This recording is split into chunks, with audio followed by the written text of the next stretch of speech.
The president's national emergency declaration may directly impact our state, possibly jeopardizing projects on North Carolina military bases. Our Spectrum News reporter Kevin Fry shows us what's at risk.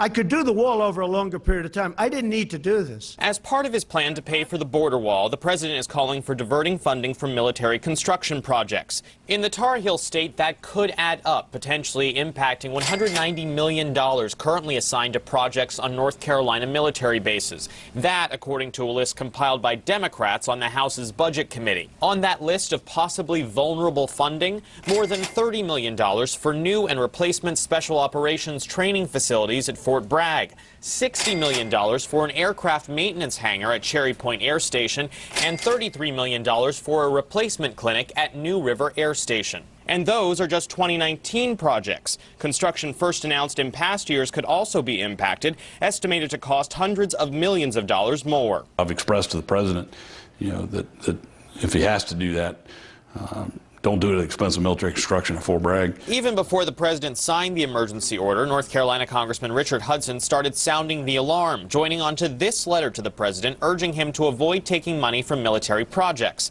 The president, however, had other plans, announcing he might dip into as much as $3.6 billion from the military construction budget, but only after first using funding from the U.S. Treasury and anti-drug programs.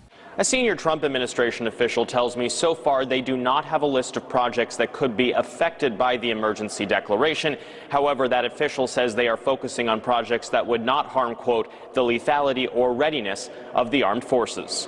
Asked for reaction to the Democrats' list of at-risk projects, a spokesman for Republican Senator Tom Tillis wrote, he has concerns about any potential cuts to our state's military construction projects, as all of these projects aim to improve the training and readiness for the brave men and women who serve our nation.